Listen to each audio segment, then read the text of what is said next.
Bonjour tout le monde et bienvenue à Balado Ludique, un podcast entièrement dédié aux jeux, plus particulièrement aux jeux de table et aux jeux de société. Aujourd'hui, saison 3, épisode 14, nous sommes à l'Adversaire, un tout nouveau bar et pub ludique qui vient d'ouvrir. On aura peut-être la chance d'en reparler un petit peu plus tôt. Je suis Simon et comme à l'habitude, je suis en compagnie du grand chef des jeux, Monsieur Jean-François Créti. Salut Simon, ça va bien? Ça va bien toi? Ça va super bien, ça va super bien. Oh oui, et en plus on se déplace rarement sans recevoir un invité de marque. Et aujourd'hui c'est du lourd! C'est du lourd! C'est toujours en faisant nos recherches là, qu'on découvre vraiment la profondeur de nos invités. Aujourd'hui on en découvre un bon, je pense. On a déjà quelqu'un dans notre mythologie qui porte le titre d'acteur international, mais sérieusement, notre invité d'aujourd'hui pourrait vraiment rivaliser et possiblement clamer le titre. Comédien de profession et diplômé en 2010 de l'École nationale de théâtre du Cégep de Saint-Hyacinthe, on l'a vu à la télé, au cinéma, au théâtre et bien entendu sur le web. En plus d'être un acteur en pleine ascension, il est aussi un maître marionnettiste. Oui! Et réellement l'une des professions pour laquelle j'ai le plus d'admiration. En fait, je capote sur les marionnettes. Wow. Et il collabore très régulièrement au théâtre, dont le théâtre de la Dame de Cœur et le théâtre... De l'œil. De l'œil. D'autres, là, mais celui-là, celui qui me vient sur le top de ma tête. On pourra jamais nommer là, tout ce qu'il a fait parce que c'est quand même, vous savez, on est dans des épisodes assez rapides, mais voici une énumération un peu frénétique de ce dans quoi on a pu le voir. Les Bobos, Trauma, les web aventures de Thierry Ricourt, Les Jaunes, À quelle heure on meurt, Mentir, Harmonie, qui était présenté à Hong Kong, 30 vies, Tranche cul, Les mots t'as dit, Le fils de mon père, Roche papier ciseaux, et comme vous vous en doutez, j'en passe plein. Et on compte pas non plus les troisièmes rôle muet qu'il a eu. Hein. Son CV en est rempli. Oh, j'en ai eu des beaux. Ces jours-ci, dans le domaine du ludique, il est surtout reconnu pour être l'un des piliers, l'une des pierres angulaires du célèbre magazine. Et oui, c'est comme ça qu'on appelle ça, un magazine. Es-tu game? Il se définit comme le maître du jeu. Quelqu'un qui a déjà un titre, c'est magnifique pour nous parce que comme ça, on a à le nommer, mais avec moins de recherche. Et donc, on va tout simplement l'appeler le MJ le plus connu du Québec. Oh, ben là, tabourette. Il est le chef d'orchestre et bien entendu le maître de jeu de la désormais célèbre série Donjons et Dragons de Es-tu Game, mettant en vedette des dizaines et des dizaines de personnalités québécoises, dont une bonne partie des appendices. Cette série a cumulé des dizaines et des dizaines de milliers de vues. Il est aussi connu pour ses conseils D&D, en fait une autre série qui a eu des dizaines et des dizaines de milliers de vues. Et tout récemment, dans sa nouvelle série de jeux de rôle Vampires ou Vampires pour les intimes. C'est un plaisir pour nous d'accueillir à notre micro le MJ le plus connu du Québec, le maître marionnettiste, Monsieur Pierre-Louis Renaud. Wow, merci de m'accueillir, c'est tellement fin. Merci de t'être déplacé pour nous, ça nous fait tellement plaisir que tu sois là en fait. Ben écoutez, moi c'est un plaisir, j'aime toujours parler jeux en tout temps. Bon, ben c'est parfait, on est là pour ça. C'est la bonne place pour ça. Donc, ben je pense qu'on, Jeff, si tu veux commencer peut-être avec un petit peu d'actualité. T'as joué à quoi? T'es allé où? Qu'est-ce que t'as fait? Hey, mais premièrement, avant toute chose, épisode 20. Épisode 20, on le sait. Ça s'en vient, classique. C'est toujours un house party pour Balado Ludique. Et alors, on va essayer de repousser notre record de la dernière fois. Ouais, exact, on remet ça pour la saison 3, donc épisode 20 sera live. Fait que préparez votre date. Ben ouais, Préparez votre date. Ah ouais, y a pas de date, mais... Y a pas de date, mais on va revenir avec... Booker votre mois de janvier. C'est ça, au complet. Au complet, ça peut être n'importe quand. Fait que soyez prêts. Ouais, on va en reparler, mais on voulait déjà vous teaser un peu, parce que la dernière fois, on l'a annoncé le dernier épisode, avant, il n'y avait personne. Ben, on avait quand même battu notre record. On avait doublé notre taux de visite. Exact. Il y avait 8 personnes. Non, mais c'est quand même le fun de le faire comme ça live. Oui, c'est devant ça. le public, puis d'avoir l'interaction, donc n'hésitez pas. Et ben, par contre, on va vous souhaiter joyeux Noël, hein? Parce que c'est l'épisode juste avant. Mon beau sapin, roi des forêts. Joyeux Noël! Oui, exactement. Donc, c'est coupé sec la musique. Joyeux Noël! Donc, Bonne fête! Ben, c'est ça, c'est notre épisode juste avant C'est le la temps des fête, fêtes, mais ce sera pas fini pour nous. Oh, c'est la fête à ma blonde! Ben oui, c'est ça, Ouais, t'es ben, où, toi? merci T'es d'avoir en fait la passe, là, parce que je l'aurais manqué. Sinon, oui, c'est le 20 décembre, c'est la fête à Isabeau. Ben, bonne fête, Isabeau! Chère Isabeau, c'est à ton tour! Bonne fête! On s'est mis podcast de jeu, Barbershop Quartet. Ouais, exactement. Donc, ben ouais, Jeff, t'as joué à quoi? J'ai joué à quoi? Ben, beaucoup de jeux comme d'habitude, Ben mais ouais, je c'est voulais des vieux jeux que t'as revenir, joué au LAL il y a Ben 6 oui, mois. exact, Ok, les vieux vas-y. jeux du LAL, ça fait des mois, on dirait. Je vais commencer avec le jeu Gingerbread House. Oh, quel chef-d'œuvre! Donc, beau petit jeu, oui, exactement, où nous allons construire notre maison d'épices dans le but d'attirer les personnages féeriques des contes vers notre maison pour les manger. Pour les évidemment. manger! Voilà, tout simplement. On est les gros méchants de ce jeu-là. On est une sorcière, je pense. Carrément. Ouais. Et en fait, beau petit jeu super simple dans lequel chaque joueur va avoir un plateau avec 9 cases, donc un 3x3, là, un petit quadrille comme ça. Et à tour de rôle, ben, on va aller on va prendre des nouvelles tuiles qu'on va placer sur notre plateau.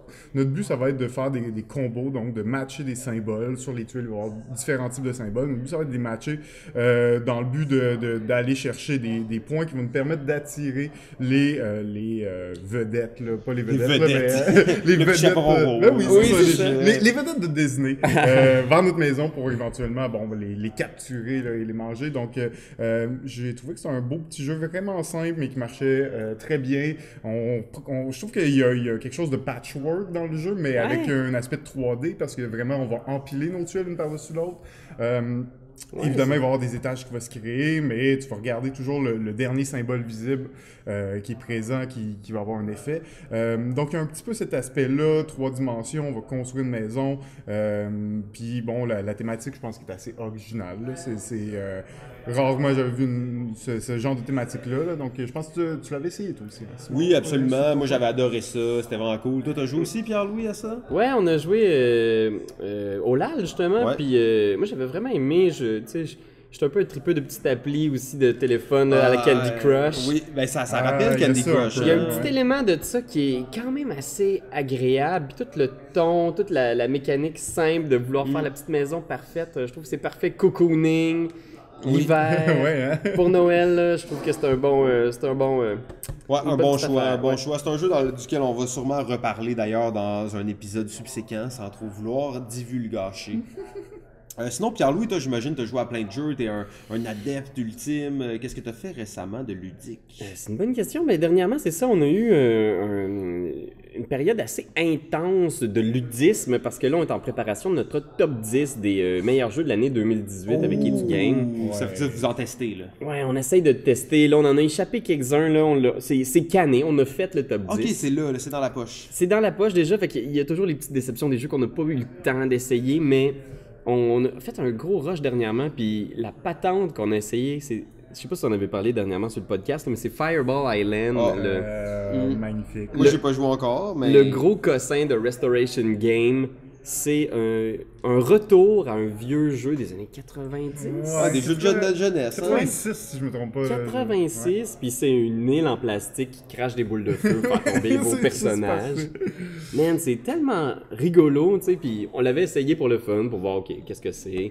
Puis C'est un vrai jeu, là. c'est un vrai jeu, parce que là, Rob Davio a fait une revisite pour essayer de trouver une façon que ce soit pas juste du roll and move. Ouais. Donc t'as des cartes. Est-ce que tu y avais joué à la version d'origine? Moi, de souvenir, j'avais un ami qui l'avait, mais j'avais pas de souvenir que c'était un vrai jeu. J'avais l'impression que c'était Ah ouais, juste, il fallait que tu tu pèses sur des... Mais il y a plein de gens qui m'ont dit sur Internet, non, c'est vraiment un vrai jeu, puis il y avait Des stratégies. Ouais, mais c'est une patente, c'est un jouet. Moi, j'ai joué avec ma fille aussi, là, on a loué la copie de la boutique Randolph. Là, Ok. puis Puis ça a bien marché. ça a bien marché, c'est vraiment, elle adore les billes. Ça, là, c'est la partie. C'est comme nous autres quand on était jeunes. Fait que non, vraiment une belle patente. J'ai été surpris de ce cossin-là. Que ça marche, puis que ce soit pas juste comme une espèce de gimmick, là, puis qu'il y ait quand même un jeu derrière. Ouais, c'est assez étonnant, là. Puis Je suis assez d'accord. avec les diverses extensions, là, quand on l'avait testé, on avait les extensions de l'île aux pirates, du tigre, de... Ok, il y a plein d'extensions. Ouais, on a une amie qui l'avait backé sur Kickstarter avec tout le kit. Là, puis il y a tellement d'affaires, il y a comme 10 jouets que tu peux pitcher ces figurines. Ouais, ok. Fait que ça, on a fait ça dernièrement, puis j'ai quand même été surpris, je te dirais. Ouais, ben, faut dire que Restoration Game, ils font pas juste prendre des vieux jeux puis les rééditer, hein, ils retravaillent au niveau des règles. là. C'est ça que j'étais curieux parce que moi, j'ai jamais joué quand j'étais jeune à Fireball là, mais j'ai trouvé que c'était très moderne au niveau des règles. Tu sais, puis c'est pas un roll and move là, classique là, dans le sens que t'as des cartes, t'as 2 cartes en main, puis tu en choisis une des deux. avec le numéro, puis c'est ça qui te fait déplacer, dans le fond, puis qui a un effet aussi sur la carte. Mais je trouvais que tout était bien balancé. Tu sais, tu peux voler des trésors aux autres, mais quand tu voles des trésors, tu voles des points, fait que c'est quand même grave. C'est un petit set collection aussi. Mais l'autre joueur reçoit une carte bonus, tu sais, fait que ça contrebalance le fait que tu viens de perdre des points. Fait que je trouvais que c'était vraiment bien fait, là, au niveau des... Puis ça me surprenait que ça soit aussi bon, mettons. Le jeu des années 80, je suis comme... Probablement que c'était moins bon que ce que c'est présentement. J'ai pas la preuve, là. Je suis pas retourné voir les règles, mais pour vrai, j'étais assez impressionné, moi aussi, là, je suis d'accord. Beau jeu jouet, hein. C'est un beau jeu jouet, mais vraiment, qui a vraiment le jeu est là, là. Toi, Sim?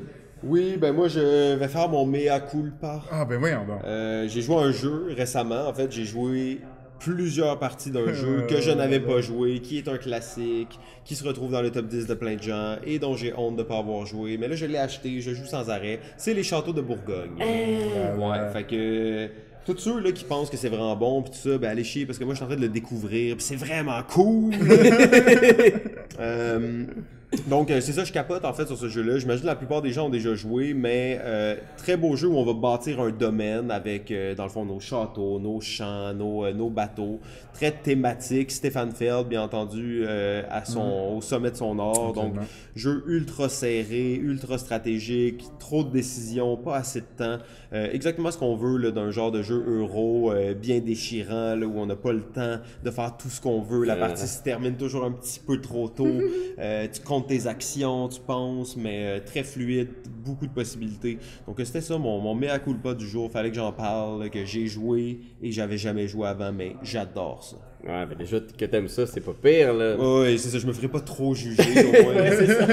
au moins, pour une fois que t'es dans les tendances. Ouais, mais là, on joue chaque soir, en fait, là, en ce moment. J'essaie de me trouver quelqu'un chaque soir pour jouer, puis j'explore les stratégies différentes. Là, on est rendu qu'on joue de l'autre côté avec les maps aléatoires. Là, c'est vraiment cool. Très, très bon choix. Je l'ai payé 5$, en fait, hein, il faut dire. C'est presque du vol. C'est presque du vol. Dans l'usager ou... Dans l'usager, oui, mais il était en très bel état, hein, encore dans les petits sacs. Il y a un petit sac pour chaque type de tuile. Donc, man, ça vaut tellement la peine de checker dans l'usager, là. Des fois, tu trouves des trucs de fou. Absolument, absolument. Moi, je pense qu'un jeu, s'il a bien été entretenu, qu'il soit usagé ou non, la différence, elle est tellement mineure. Très mineure.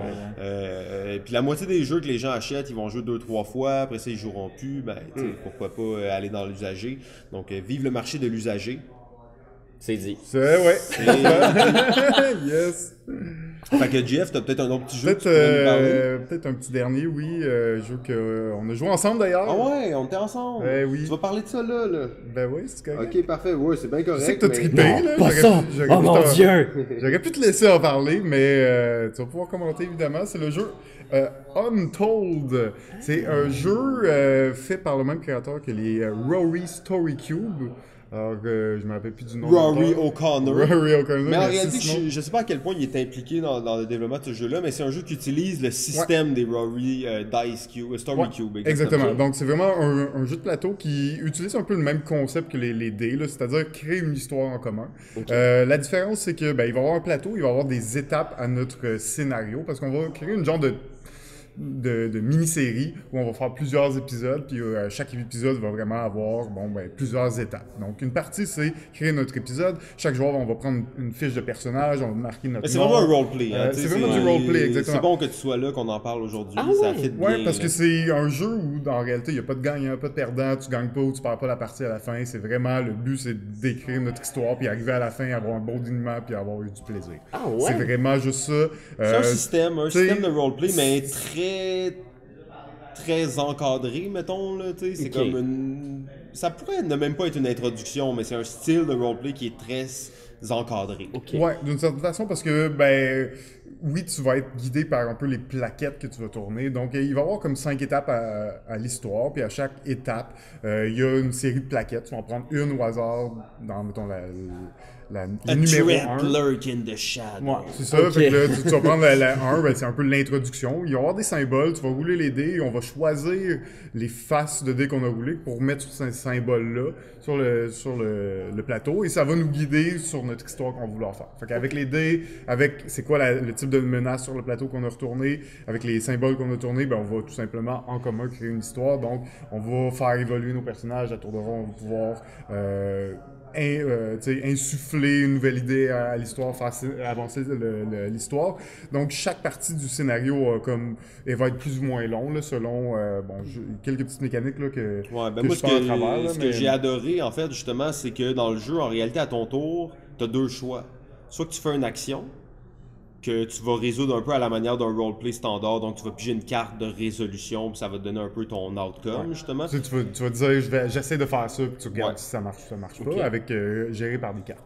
Ou tu poses une question au jeu. Fait que tu dis, mettons, c'est qui notre ennemi? Ou tu sais, Ok. comment est-ce qu'on pourrait le battre? Et là, tu vas rouler les dés de Rory Story Cube, et en fonction des dés, tu vas définir une réponse. OK. Fait que c'est comme si t'enquêtes en même temps de faire des actions. J'ai trouvé le fait que ce soit juste ça, les deux actions que tu peux faire, ça rend le jeu vraiment fluide, en fait. Ouais. Donc ça te force à aller de l'avant, à faire des actions concrètes sur le jeu, mais aussi en même temps tu découvres l'intrigue. Ouais. Puis là, il y a des rondes où il y a plus de questions qui peuvent être posées, qu'il y a plus d'actions qui peuvent être faites. Donc c'est vraiment intéressant. Puis en fait, poser des comment c'est questions, ça te conçu. permet de fixer l'information. Parce que des fois, justement, on est ensemble, on est en train de créer une histoire, mais là, bon, c'est quoi notre problème? C'est quoi la Il y a tellement de problématique? Tu sais, possibilités tellement de que là, possibilités. ça te- Comment on en décide ensemble? Ben, à un moment donné, à ton tour, tu poses la question, puis c'est un peu toi qui le définis, tu sais. Ok. D'une certaine façon, avec la question que tu vas avoir posée, puis avec les dés que tu vas avoir roulés, ce qui va t'être venu à l'idée à ce moment-là. Après ça, bon, les autres peuvent intervenir, des jetons, des fois que tu peux ajouter une idée à une idée d'un autre joueur, parce que c'est quand même à tour de rôle, là. On a notre tour, une structure de tour et tout ça. Bon, ben en gros, c'est ça. Un truc assez original, hein. Ah, moi j'ai capoté ma vie On en a, fait. tu sais, on écrit l'histoire, à la fin il y a des questions, on va répondre aux questions qui vont définir un peu qu'est-ce qui s'est passé dans cet épisode-là, puis d'épisode en épisode, nos personnages, on peut changer de personnage, Mais tu peux garder les mains. tu peux garder les mêmes, ils évoluent, ils ont des nouveaux trucs, peut-être qu'ils perdent des choses d'épisode en Ouais, épisode. non. Après, à un certain point, je pense que quand un des personnages a fait 7 épisodes, Il est atteint comme- le statut de légende et Ouais. là, comme il peut plus vraiment évoluer. Je pense que tu peux encore jouer avec, mais Ouais, il n'y a mais il y a plus de une genre nouveaux de- items, il n'y a plus de nouveaux skills. Il y a mais il est comme une calmé. semi-conclusion avec lui, là. Ouais. C'est-à-dire qu'on finit un peu, là. Tu sais, sa 7e, c'est supposé d'être un peu son moment de gloire, là. Puis après ça, tu le closes un peu. Assez particulier, hein. Puis, Oui, puis le jeu, il faut dire, il est magnifique Ah ouais. en fait. Là. Puis ça, c'est un roleplay justement sans maître de jeu. OK. Fait que, tu sais, c'est GM-less. Donc, ben, probablement, je me demande, toi, tu connais un peu, tu connaissais pas ce jeu-là. Non, absolument pas. Mais qu'est-ce que tu penses en tant que le MJ le plus connu du Québec des jeux sans GM? Aberration! non, moi, je trouve ça vraiment chouette. J'ai pas eu la chance de m'y essayer. J'ai vu un jeu passer dernièrement sur Kickstarter où c'était bizarre, là. C'était une espèce de carte du royaume. Ok. C'est vraiment un parchemin, là. C'est un long parchemin. Il doit faire genre 3 mètres, là. Ok, Puis- 3 mètres de puis long. tu déroules, puis là, il Ah, tu pose- découvres des choses. Ouais, tu découvres des choses, puis c'est un peu le voyage de cette troupe d'aventuriers ou je sais pas quoi qu'on Oh, raconte collectivement. wow. Puis il y a une série de questions sur le parchemin, puis des étapes, puis des. Fait que ça devient comme Ok. super ritualisé. Ok. Moi, en tout cas, ça pique vraiment ma curiosité, puis c'est étrange parce que quand tu commences à jouer au jeu de rôle avec Donjons Dragons, Ben, l'idée de faire un jeu de rôle sans maître de jeu, C'est comme, c'est ça existe pas, là. spécial. Mais non, vraiment, moi, j'aimerais ça l'essayer. Ben, je pense que tu triperais beaucoup parce que c'est sûr que c'est simple, mais je trouve que la simplicité fait que tu peux vraiment te laisser aller dans l'histoire. Parce que quand tu joues à Donjons Dragons, j'imagine, on aura la chance d'en reparler un peu tantôt, mais avec un bon maître de jeu, l'expérience est fluide. Ouais, mais quand ouais. tu commences, puis t'as pas de maître de jeu, tout le monde est un peu au même niveau, ça peut être assez compliqué. Puis là, tu Ouais. passes le temps dans un livre de 400 pages à essayer de trouver qu'est-ce que tu veux. Puis là, t'arrêtes pas de dire non, mais dans le fond, on fait juste un jeu de rôle, on n'a pas besoin du système, mais t'en as besoin quand même à un certain point. Souvent dans les jeux sans GM, je trouve que cette entrée-là, elle est vraiment facile, tu sais, parce que t'as pas besoin de GM, mais souvent c'est Ouais. des jeux qui sont faits pour être justement peut-être un peu plus accessibles. Fiasco, moins, par exemple. Ben, Fiasco, en fait, Untold, pour moi, c'est... Je sais pas si ça va remplacer Fiasco, Ouais. mais c'est comme Fiasco, c'était mon top jeu de rôle, surtout sans GM, facile Ouais. d'accès, mais Untold, il est comme... Ouh, il est là, puis il est superbe. Juste pour te dire, c'est vraiment inspiré de cinéma ou de télésérie. Fait que t'as toute l'ergonomie qui est bouton play, stop, flashback, t'as des petits jetons ouais. On va voir un flashback pour ce Ouais, personnage-là. c'est ça, Pendant ton exactement. histoire, tu peux dire je fais un flashback, je reviens. Là, tu pognes ton petit jeton qui est comme le bouton, tu sais, pour rembobiner la cassette, là. Ah Tu ouais, sais, c'est fait que bien tu nice. dépenses. Et t'as une grosse carte, ok, puis il y a juste, elle est bleue, puis dessus, il y a juste un bouton play dessus. Puis quand tu la tournes, au verso, c'est le bouton pause. Ok. Et en fait, ça, c'est juste, tu tournes cette carte-là si tu te sens pas à l'aise sur Ok. comment l'histoire se déroule. Fait que tu sais, tu tournes ta carte, puis là, c'est comme on sort du jeu. Puis là, tu dis, regardez, moi, j'aimerais pas ça qu'il se passe telle chose, Ouais. je me sens pas bien avec ça. Fait que tu sais, juste le fait que ça soit intégré, tu vas pas tant l'utiliser, mais c'est juste beau d'avoir ça sur ton plateau, Ouais. puis t'as comme des petites pièces. Fait que il y a vraiment un côté jeu de table aussi, là. Ok. C'est comme, fait que c'est vraiment comme une espèce d'hybridation entre les deux. Super intéressant, en fait. Untold. Untold, exact. Faut que j'ai regardé ça vraiment. À suivre pour toi, je pense que tu vas d'autant plus triper. Hmm. Et ben, en fait, toi, Pierre-Louis, t'as peut-être un petit dernier jeu que t'as joué récemment, j'imagine, t'as l'air d'en avoir joué pas mal. Ah ben oui, il y a quelque chose là, ça c'est vraiment, on est tombé là-dedans là, puis là on est plus capable d'arrêter. Ça a l'air grave. Ouais, ça l'est quand même, c'est Keyforge. Oh, ça y est, ça y est. Keyforge, oui. C'est pour ça que t'es tout cerné, là. Oui, parce que je dors plus. Tout est à crédit maintenant. Non, mais c'est le nouveau jeu de Richard Garfield, créateur de Magic. Donc c'est un jeu de cartes à collectionner, mais tu collectionnes les decks. Parce que tout est fait d'avance, donc c'est oui un deck building, mais non parce que le deck building a été fait par un algorithme. Mais tu peux pas interchanger les cartes d'un deck à l'autre, là. Tu pourrais si t'es vraiment fou dans la tête. Ok. Mais c'est illégal! Ok. Fait que dans le fond, ce qui arrive, c'est que t'as ton paquet de cartes que t'achètes avec 36 cartes. Contient 3 factions. Ok. Chaque faction a comme sa personnalité, là. Il y a un univers là, de 7 factions, toutes très différentes. Ok. Puis, t'as tes 36 cartes et t'as un deck unique. Fait que l'algorithme, il t'a donné des cartes qui pensent qu'elles sont bonnes, puis qui sont équilibrées, puis pareil, tous les decks sont équilibrés. Not. Mais, fait que tu t'arrives avec ton deck, tu l'ouvres, tu le déballes, puis là, il y a un autre deck que tu connais pas, que tu affrontes, puis l'idée, c'est vraiment de découvrir Le ça. deck en jouant, dans Ouais, le fond. puis de vivre avec ses qualités puis ses défauts. Des fois, il y a des cartes qui ne fit pas, faut que tu vives avec. T'acceptes ça. T'acceptes ça, puis moi, je trouve ça fascinant, c'est tellement le fun. Là, moi, j'ai un deck Hey, c'est que j'aime désolé. bien, là, qui est... il est pas parfait, mais ça va faire une vingtaine de games que je fais avec. Avec là. ce deck-là, ok. Ouais, on a commencé à jouer en ligne, là, il y a un petit site qu'on utilise. Ah, tu puis- peux jouer en ligne ou. Mais c'est pas officiel, là, c'est Ok. un site que quelqu'un qui tripait vraiment sur Keyforge a fait. Ah ouais, Fait il y a que- des gens qui sont trop rapides, là. Ça fait genre un mois que le C'est jeu est sorti. fou. ça, exact. Fait que c'est pas full legit, là, j'oserais pas le recommander. Ok, ok. Mais c'est quand même bien fait. Mais ce qui arrive, c'est que tu vas jouer contre du monde, tu fais juste soumettre ton deck, puis tu joues, puis c'est vraiment chouette. Puis je pense que le plaisir, c'est vraiment de changer son mindset par rapport au deck building, puis plutôt que faire « Ah, mon problème, c'est mon deck a pas été assez bien buildé, il faut que je repense à ça. » Là, c'est vraiment comment est-ce que tu vas t'ajuster, tu sais, comment est-ce que tu vas tirer le meilleur d'un deck qui est pas parfait.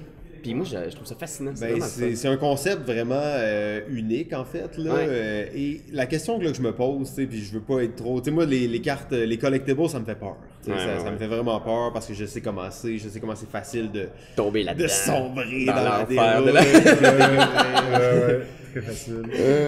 Mais là, dans le fond, tu me dis, ok, fait qu'au lieu d'acheter des boosters de cartes, là, dans le fond, t'achètes des decks. Ouais. Mais là, t'as combien de decks, mettons? Ben, tu sais, comme moi, au départ, j'ai 2 decks. Puis Asmodée nous a envoyé une copie du jeu de base. Puis là, on s'est splitté les decks qu'il y avait dedans. Fait que j'ai Ok. 3 decks. Ok, fait que t'as 3 decks en tout. Fait que c'est Ouais. quand même respectable. Ouais, là. tu sais, T'es tu pas- veux jouer, t'as juste besoin d'acheter un deck là, à 10-12 piastres. Il n'y a pas d'échanges qui se font, il n'y a rien de ça.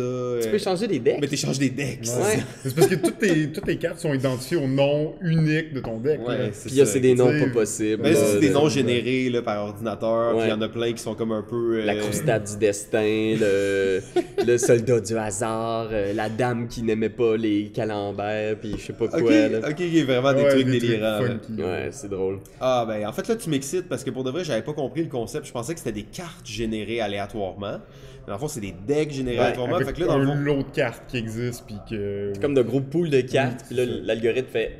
Toi, Je tu vais veux mettre toutes ça. ces cartes.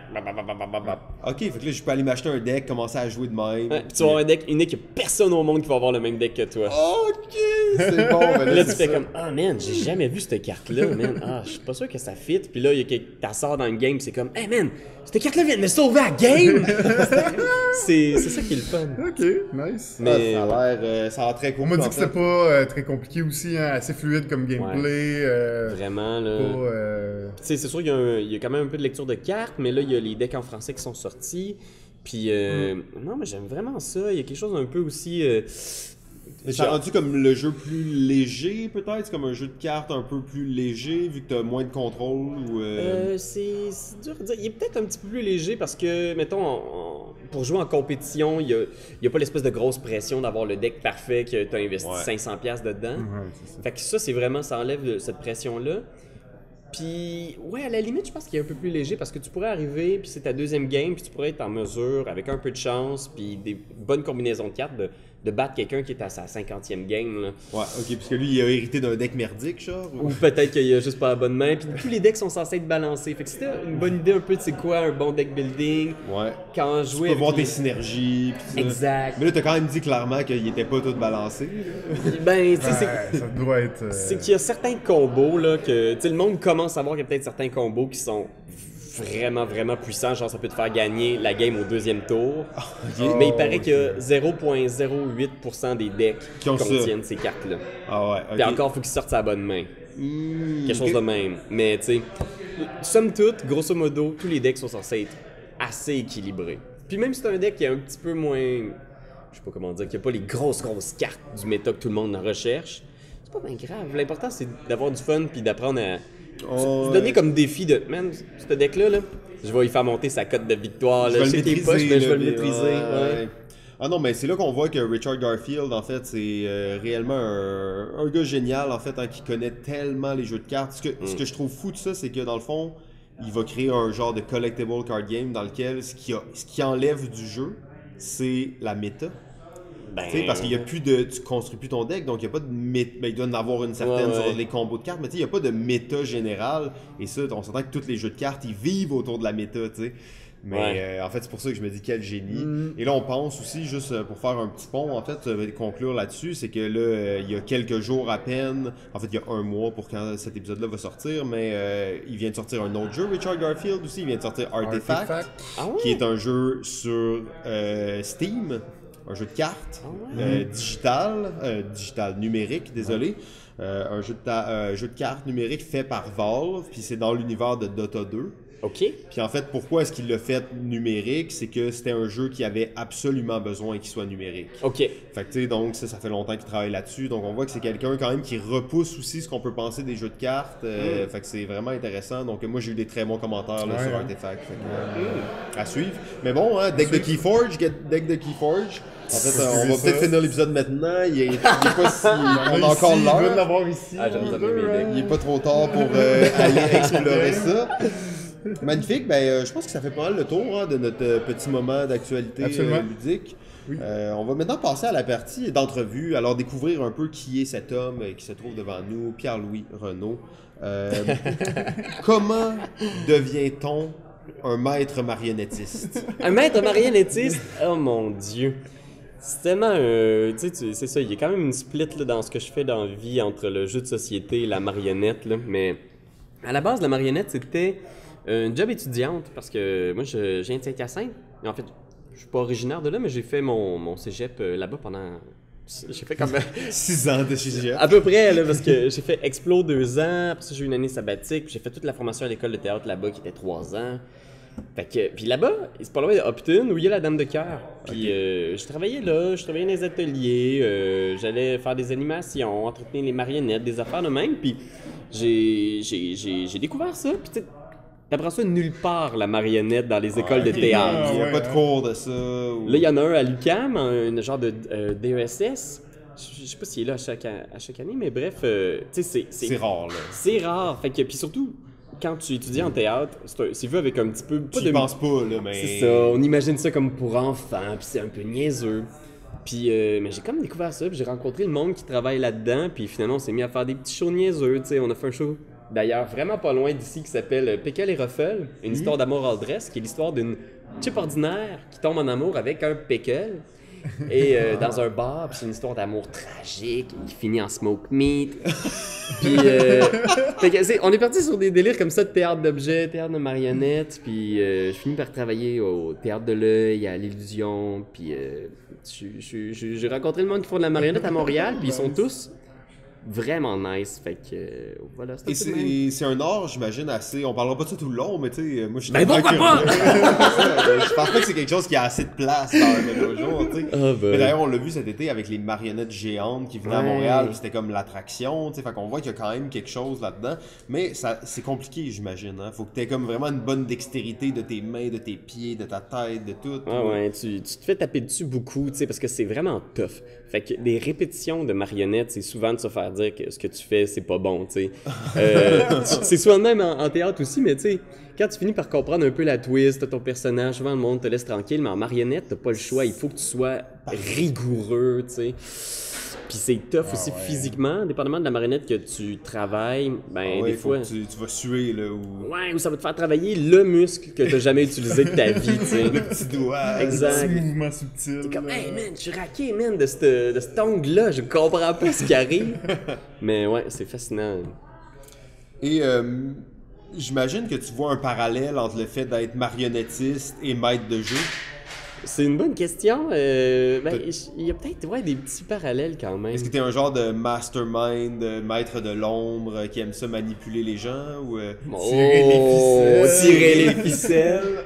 C'est drôle parce que on dirait que je me mets dans un autre mindset. Quand je fais de la marionnette, on dirait que je me mets vraiment au service de l'équipe. Tu sais, on dirait que j'essaie de m'effacer comme le plus possible en faisant en faisant confiance aux metteurs en scène ou aux répétiteurs, à l'équipe avec qui je travaille. Puis au contraire, on dirait que quand je dirige une game de donjon, pas que je fais pas confiance au monde, mais on dirait que je veux mettre le cadre le plus serré, le plus serré possible, ouais, pour puis on dirait que c'est là aussi que je m'éclate un peu en faisant, je vais mettre mes idées de l'avant, puis je vais voir comment ils vont répondre à ces idées-là. À ces propositions-là. Ouais, fait que tu te mets plus genre dans tes idées créatives, il y a plus un peu de création là-dedans. Là. Ouais. Je pense que c'est là un peu où je lâche mon fou, là, le jeu de rôle, là. Puis que mes idées folles, que je me dis comme, c'est peut-être weird ça, je vais l'essayer. Le jeu de rôle, ça va être plus bon. de marge de manœuvre dans le jeu de rôle que dans la marionnette où, au bout du compte, c'est un peu être comme acteur. Hein. T'as un scénario, tu suis le scénario. J'essaie de. C'est comme deux mindsets différents dans ma tête, mais il y a effectivement quelque chose parce que tu essaies aussi de mettre de tracer un chemin pour que les joueurs arrivent à une place où tu dis ça serait le fun que ce personnage-là se rende jusqu'à cet extrême-là. Puis tu essaies d'y tendre toutes les perches pour qu'il se rende là. Ouais. Mais ce qui est chiant dans le jeu de rôle, c'est que tu peux pas le forcer à le faire. Non, parce que quand t'es maître de jeu, il faut justement que j'imagine que tu respectes un peu tes joueurs, puis que si eux ils disent fuck that, ton histoire, là, ça nous intéresse pas. Ils partent ailleurs. Ils partent ailleurs. T'essayes pas de les élever, mais t'essayes de les attirer. Vers ce que tu trouves qui va être un beau morceau juteux d'histoire, là. Puis des fois, ils vont pas là, puis des fois, c'est meilleur que ce que tu avais en tête aussi. Puis des fois, c'est moins bon. Souvent, c'est moins bon. Puis, pour revenir sur les jeux de rôle un peu plus, puis les Etu-Games live, comment est venue l'idée de créer un jeu de rôle, mais télévisé, dans le fond, de le filmer? Ouais. De où c'est né là, ce désir-là de faire ça? Je pense qu'à la base, j'avais vu une game de Acquisition Inc. Sur Internet. C'est... les gars de Penny Arcade, qui est une petite BD sur Internet qui, c'est devenu des géants de la culture geek. Et eux, c'est une tradition. Ils ont un spectacle live qui font de la tournée aux États-Unis où ils jouent à des jeux de rôle. Puis leur DM, c'est Chris Perkins, qui est un des masterminds de Wizard of the Coast en ce moment, qui est à la direction artistique de beaucoup d'ouvrages publiés pour Donjons Dragons 5e édition. Puis c'est tellement niaiseux, puis c'est con, puis ils font des jokes, puis ils ont des costumes, puis ils ont des insides. Je m'étais dit, ça serait drôle de faire ça. Puis on a eu une occasion à Montréal Joue il y a 2 ans. Puis les gars des Appendices étaient venus, puis ils avaient tellement trippé qu'on s'est dit, il faut rejouer, c'est trop le fun, c'est trop drôle de faire des jokes avec ça. Un peu comme une grosse game d'impro. Fait que c'est vraiment de là, puis d'écouter Critical Role aussi, qui est une autre partie de Donjons Dragons sur Internet. Ok.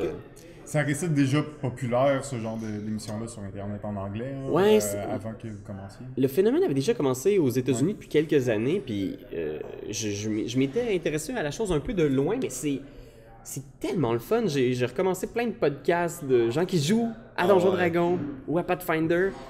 C'est juste, je sais pas pourquoi, c'est comme de jouer par procuration. C'est juste des games, puis toi t'écoutes ça, Ouais. puis ouais, mais en même temps, il y a quelque chose d'intéressant aussi là-dedans. Là. Ouais, puis t'apprends beaucoup aussi, j'ai l'impression, comme maître de jeu ou comme joueur, de voir les différentes techniques, de voir différentes méthodes d'approcher l'histoire ou un personnage ou un type de classe. C'est vraiment chouette.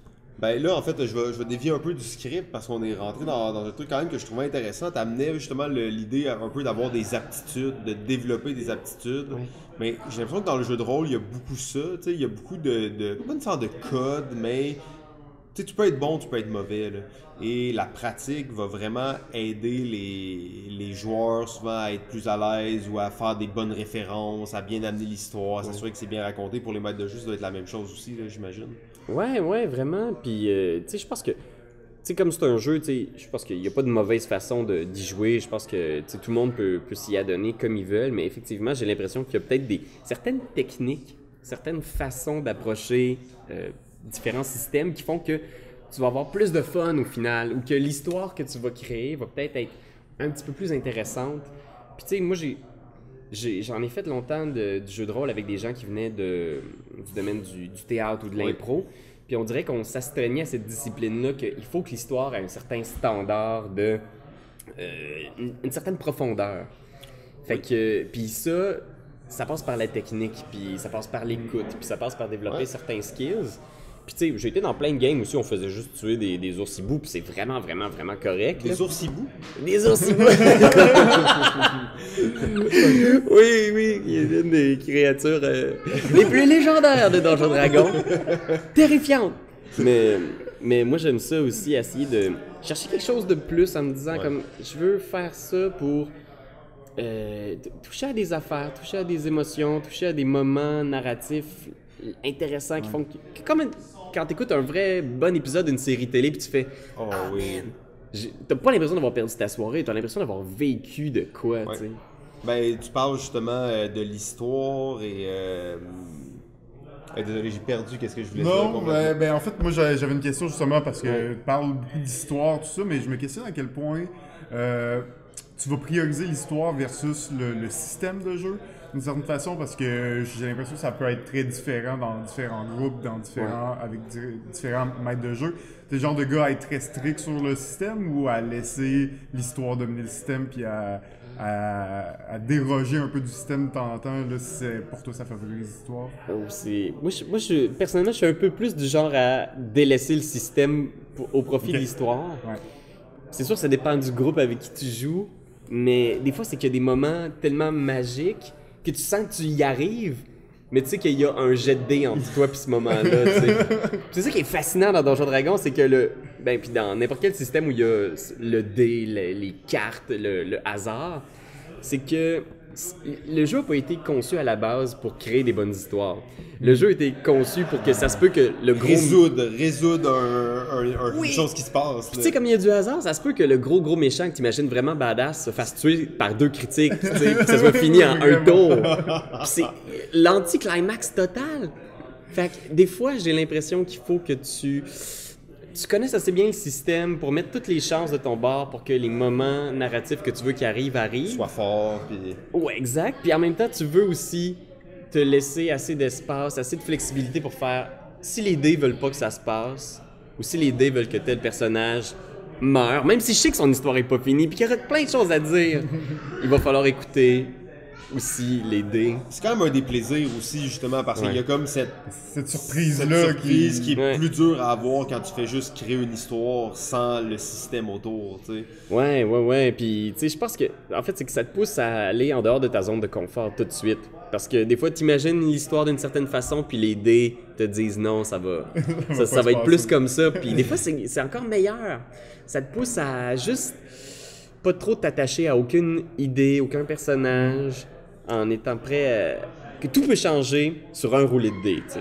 Ben, moi, j'adore les échecs, en fait, là, Ouais. dans les jeux de rôle. Je trouve que ça façonne vraiment les personnages. Puis souvent, les gens qui commencent dans les jeux de rôle, ils veulent absolument réussir tout ce que leur personnage entreprend. Ils veulent éclater les choses. Après un certain temps, moi, j'adore rater des choses. En fait, ça me permet de bâtir un personnage autour des échecs. Puis c'est vraiment différent, en fait, je trouve, comme sensation. Là, et ça met de l'avant l'histoire. Là. Donc ça, je trouve ça vraiment très cool. Ouais, puis c'est vrai, tu sais, quand on commence, on veut donc bien avoir le personnage Le paladin. exact, immortel, parfait, sans faille, mais des fois Vraiment c'est intéressant. puissant, qui bat des boss en un coup. Ouais, là. c'est le fun d'avoir une faille ou un petit défaut ou d'avoir justement la stat à 7 ou à 8 que tu fais. OK, qu'est-ce que ça veut dire? Il y a 8 d'intelligence. Il est parfait, là, c'est un paladin. Il est cut, là, il a l'air d'être dans le casting d'Occupation Double pis tout. Ah mais... ouais, il a l'air d'être dans le casting d'Occupation Double. Exactement. T'as tout dit. Ah ouais, non, mais c'est ça, c'est fascinant. Puis même d'ailleurs, dans plusieurs jeux de rôle, plusieurs systèmes, maintenant, on va voir qu'à la création du personnage, il y a des failles à choisir, même dès le début. Je sais pas si ça, c'est quelque chose qu'il y avait depuis toujours, mais c'est quelque chose que je vois assez régulièrement maintenant qui permet justement de jouer sur la faiblesse de ton personnage, sur qu'est-ce qui est moins bon dedans. Là. Ouais, je sais pas d'où, à quel moment c'est apparu exactement, mais c'est vrai que depuis les premières éditions, tu sais, nous autres, on jouait à la deuxième édition quand on était tout jeunes. C'est là qu'un de nos profs nous avait initiés au jeu de rôle. Puis, tu sais, à l'époque, il n'y avait pas trop cette notion-là vraiment d'histoire, de récit. C'était vraiment autour du donjon, des monstres. T'allais péter des monstres, puis Ouais.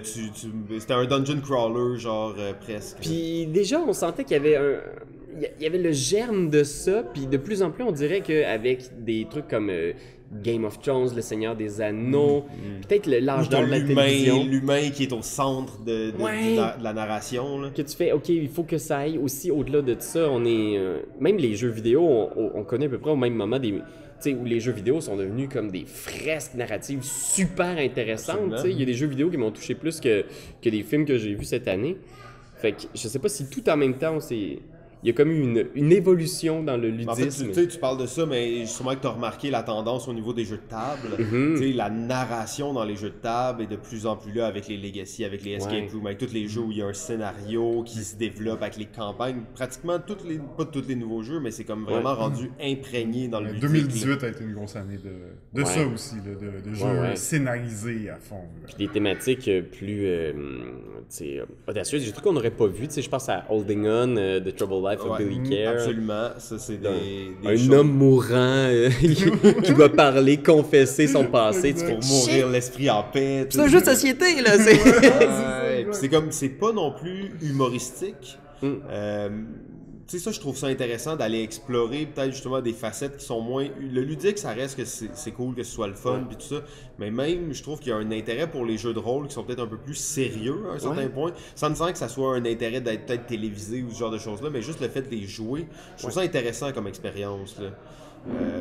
La plupart des gens sont pas des acteurs là, comme toi, tu peux l'être. Fait que tu n'as pas la chance d'explorer nécessairement les facettes plus sombres, là, à part quand tu les vis pour de vrai. Mais tu sais, quand tu peux les vivre dans un jeu de rôle, je trouve ça intéressant comme approche. Là.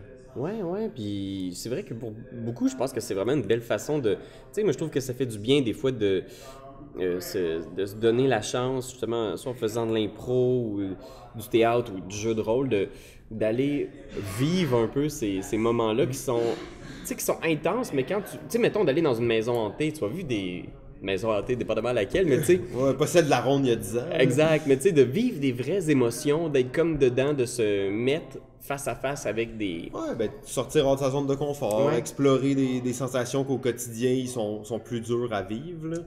Ouais, puis c'est... Non, moi, je trouve que c'est bien intéressant, le jeu de rôle, comme outil pour ça. Puis moi, j'ai toujours vu ça comme une espèce d'exercice d'improvisation / jeu de société, tu sais. Ouais, ben c'est très hybride entre les deux. Puis d'ailleurs, je reviens sur qu'est-ce que j'avais oublié tantôt que je voulais dire, c'est justement le parallèle entre l'impro et le jeu de rôle.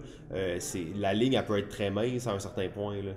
Ouais, vraiment. Puis, tu sais, surtout depuis que je me suis remis à Pathfinder, tu sais, il y a toujours de l'impro, il y a toujours de l'histoire, mais j'aime aussi beaucoup le côté jeu tactique de guerre qu'offre ce genre de système-là comme...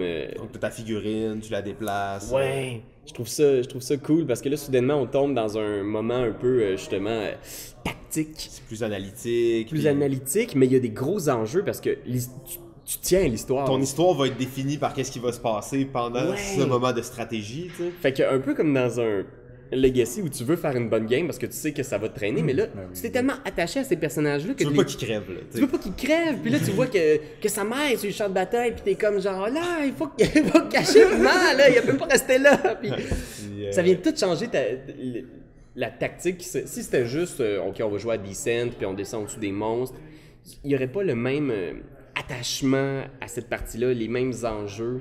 Fait que non. Quand c'est un ennemi que ça fait plusieurs fois que tu Ouais. rencontres puis qui t'a fait chier ou tu sais. Ouais, comme- puis qu'il y a une personnalité, puis que tu sais donc bien pourquoi il est méchant de même, puis tu te dis, il y a peut-être un espoir de le ramener. de le ramener. Ah. Ah, Ouais, donc mais c'est tellement riche hein, comme univers, réellement. Ouais. Il y a comme pas de limite, on dirait. Là. Puis par rapport à. Tu sais, j'ai rien contre les jeux de société, bien entendu, on fait un podcast là-dessus. mais on va pas dire. On va J'espère dire. bien, j'espère bien. Non, mais c'est que ça m'emballe tellement les jeux de rôle parce que c'est vraiment comme justement le narratif, c'est le cœur du jeu. Tu sais, après ça, tous les systèmes qui viennent autour, ben oui, ils sont là pour guider, pour aider, mais c'est comme pas le cœur du jeu. Là. Mhm. On a parlé du regain un peu de popularité des jeux de société, mais c'est aussi le cas avec les jeux de rôle. Ouais. Les dernières années, surtout, on a beaucoup plus entendu parler de Donjons et Dragons. Ça ressortait un peu des sous-sols, des Ouais. geeks, hein. Ça devient un peu plus mainstream. Qu'est-ce qui, selon toi, explique un peu ce regain de popularité pour le jeu de rôle? Moi, j'ai l'impression que le principal facteur, ça doit être Internet, probablement. J'ai l'impression que Internet, ça a permis à beaucoup de gens de découvrir ces petites communautés-là qui étaient vraiment isolées, Ouais. tu sais, autour, mettons, du magasin de jeux de ton quartier. Là, soudainement, ben, ça devenait des grosses communautés de... Ben, nous autres, on tripe D&D, voici qu'on a eu comme idée, puis je pense que ça a un peu contaminé. C'est-à-dire que quand tu sais qu'il y a plein de gens qui tripent comme toi, on dirait que tu as moins honte aussi de le D'en pratiquer, parler, de le oui, faire.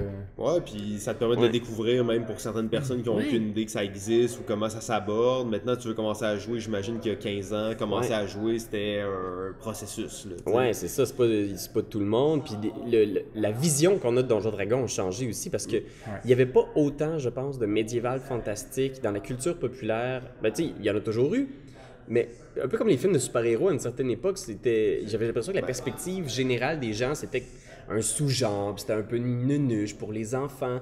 Là, aujourd'hui, tu sais, Game of Thrones, Seigneur des Anneaux, les films de super-héros sont partout. Ouais. Puis on dirait que d'être geek, c'est plus aussi mal perçu. Fait que j'ai l'impression qu'il y a des gens qui se permettent. Ouais, qui se permettent, qui se seraient pas permis à une certaine époque parce de la peur du jugement des autres. tu sais. Ouais. Puis ben là, il y a tellement de phénomènes qui sont mis à débouler. Justement, ces parties-là en ligne, comme Critical Role, Oui, c'est clair. hein. c'est des succès monstres, là. C'est des millions de vues par épisode. Puis c'est des gens qui jouent à Donjon, tu sais. Ouais. Ben, le fait qu'est-ce que vous faites, dans le fond, c'est aussi. Ça contribue à ça aussi. Ben oui, parce que, Euh, pas que c'est pas, vous êtes pas des sales nerds, là, mais, tu sais, je veux dire, non, mais tu sais, c'est des gens que, des vedettes, si on veut, de la télé, que tout le monde connaît, tout le monde respecte. Quand tu les vois jouer à ça, t'es comme, ok, ça a l'air le fun, ils ont l'air de triper, c'est pas justement des gens qui se bouffent des chips au barbecue vraiment intensément autour d'une table, qu'on pourrait comme certaines personnes pourraient s'imaginer. C'est comme ça rend ça plus le fun et accessible, et t'as Ouais. le goût d'essayer, tu sais, Ouais, puis je pense aussi que justement, l'espèce de recherche, de quête, d'essayer d'utiliser ce jeu-là pour créer quelque chose d'un petit peu plus grand que juste une soirée de jeu. Tu sais, mettons, des fois, ça touche presque l'art. Là. Je serais pas capable de dire que c'est exactement comme d'écrire une série ou une mais pièce. le côté de théâtre, d'impro, de création de d'histoire. création, Que tu as l'impression qu'il y a peut-être quelque chose là-dedans qui est un peu plus profond que juste... que tu sais que c'est un peu une espèce de simulation d'expérience humaine où tu peux vraiment confronter des questions morales intenses, tu sais, le bien, le mal, l'individu, la société, les ours hiboux, les dragons rouges, toutes ces grandes questions qui troublent les philosophes depuis la nuit des temps. Bien dit, mais ça reste que c'est quelque chose de créatif. Ouais. T'sais, peu importe comment on peut le spinner, il y a le côté créatif Ouais. là-dedans qui est moins présent, mettons, dans d'autres types de jeux même. Là. Ouais. Ben, je pense qu'on a fait pas mal le tour. En fait, on avait comme 40 questions, on en a posé 4. Mais, Bien évidemment. Ben oui, bien évidemment, comme Ouais. d'habitude. On a un épisode bien chargé. Donc, on va enchaîner rapidement. Mais avant toute chose, qu'est-ce que le maître, le plus grand, le MJ le plus connu du Québec nous réserve pour le futur en tant que MJ? Là, c'est sûr Si que... tu peux nous le dire, bien entendu. Hein. Ben oui, moi je vous recommande toujours d'aller, si vous n'avez pas vu notre série de donjons, allez le voir, ou notre nouvelle série de Vampire, là. Vampire, on a fini notre première saison, on joue à Vampire the Masquerade. Donc, Ouais, vous filmez ça dans les locaux de... c'est un jeu d'évasion. Jeu ça d'évasion, s'appelle, hein, ouais, c'est ça. Mission c'est- Morpheus. Mission Morpheus, ben oui, je l'ai fait la room. Puis là, j'ai vu vos vidéos, puis c'est comme... Là, ça ressemble donc bien à cette room-là, ils ont donc bien Ouais. fait le décor, puis On est après ça, allé j'ai là-bas. réalisé que c'était là. Puis c'est vraiment le fun. On est allé justement dans des trucs un peu plus dark, tu sais. Tu y interprètes des monstres, des vampires qui doivent tuer pour Ouais. survivre. Fait que c'est vraiment intéressant. Puis là, on voudrait continuer à jouer à Donjons avec les appendices. Fait qu'on a des trucs qui se trament. On va sans doute rouler un module. Moi, j'adore faire des modules. OK. C'est-à-dire une histoire préécrite puis que tu interprètes là, comme DM. Fait que tu lis l'histoire puis tu as fait vivre à tes joueurs. Fait que on va sans doute faire ça en 2019. Fait que restez à l'affût sur notre page Etugame. Puis on va faire sans doute une saison 2 aussi de Vampire parce que c'était tellement fun!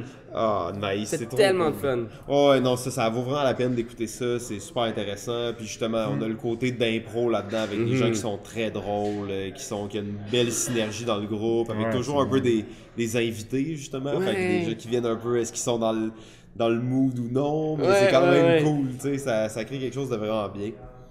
On va passer avec la dernière question. La dernière question, en fait, c'est notre nouveau segment, les 101 questions. Oh! Fait que dans le fond, tu nous nommes un chiffre entre 1 et 101 et on va te poser la question par rapport à ça, Oh! du numéro. Ça n'a pas rapport avec les jeux, en fait, ça a rapport avec vraiment n'importe quoi. C'est Ok. juste pour te connaître mieux. Ah, wow! Ok, ben je veux dire 39.